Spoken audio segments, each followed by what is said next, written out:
पहचान किए बिना इष्टदेव के दीक्षा कैसे नहीं लेते हैं?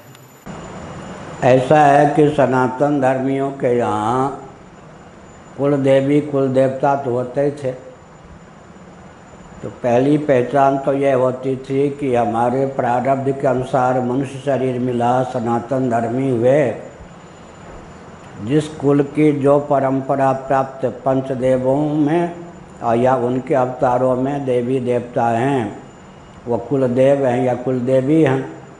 तो स्वाभाविक रूप से कुलदेव और कुलदेवी की उपासना चलती थी। पहचान तो जन्म से, जब बोलने लगता था व्यक्ति तब से करा दी जाती थी। अब चूँकि महानगर स्मार्ट सिटी वाला युग आ गया, कुलदेवी का पता नहीं, कुलदेव का पता नहीं, कुछ पता नहीं, तब फिर पंचदेव या उनके अवतार में जिनकी ओर स्वाभाविक रूप से चित्त आकृष्ट हो, उनको पूर्व जन्म की उपासना के प्रभाव से अपना इष्ट या इष्ट देवी माने। और फिर यहाँ चिन्ह होते हैं, किसी के स्वाभाविक त्रिपुंड होते हैं, ऐसे अपने आप बनी हुई रेखाएँ होती हैं। किसी के स्वाभाविक वैष्णवोचित चिन्ह होते हैं, किसी के स्वाभाविक बिंदी होते हैं, किसी के बिंदी भी हैं, वैष्णव चिन्ह भी हैं, ये भी हैं। तो मस्तिष्क की रेखा को देखकर भी इष्टदेव का परिज्ञान हो सकता है।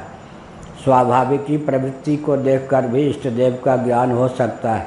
कुलदेवी कुलदेवता को लेकर भी इष्टदेवी की पहचान संभव है। लभते पौर्वदेहिकम, पूर्व जन्म में जिसकी हमने प्रगाढ़ उपासना की, स्वाभाविक रूप से उस देवी देवता के प्रति हमारा चित्त आकृष्ट होता है।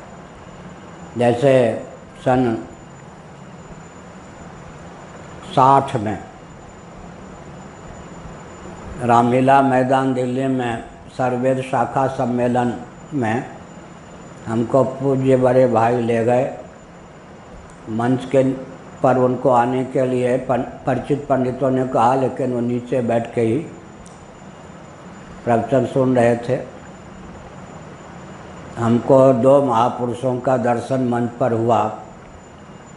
एक पूज्य गुरुदेव स्वामी करपात्री जी महाराज, एक जोशी मठ के शंकराचार्य कृष्ण बोधाश्रम जी महाराज, और बड़े भाई धर्म वहाँ पर काशी में पढ़े थे। तो उन्होंने कहा, ये जो बैठे हैं इधर स्वामी करपात्री जी महाराज हैं। उस गुरुदेव का दर्शन करके हमको यह लगा यही हमारे गुरुदेव हैं।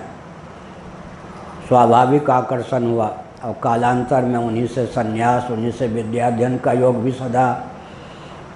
यद्यप दोनों महापुरुष थे, दोनों सिद्ध थे, लेकिन हमारा आकर्षण पूज्य गुरुदेव के प्रति क्यों हुआ?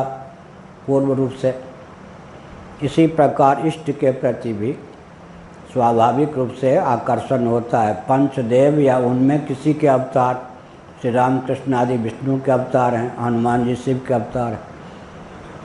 और एक देवता का नाम जब होता है, अर्थ की दृष्टि से अन्य देवताओं में भी चला जाता है। जो ओम का अर्थ है वही राम का अर्थ होता है, अर्थ में कोई भेद नहीं है। शिव भी हैं, वो भी कल्याण स्वरूप ही हैं। भगवान का कोई भी नाम ओम को छोड़कर, ओम के लिए तो वो एटम बम से भी ज़्यादा उसमें शक्ति है। जैसे कैस्ट्रॉल होता है ना, अंडी का तेल, उसको ज्यों के त्यों पिला दिया जाए तो भयंकर पेचिश हो जाए, लेकिन पेट साफ करने के लिए उसको मृदु बनाया जाता है। ओम तो फाड़ देता है, उसकी शक्ति को हर व्यक्ति नहीं पचा सकता, उसके लिए बहुत वर्णगत और आचारगत बल चाहिए।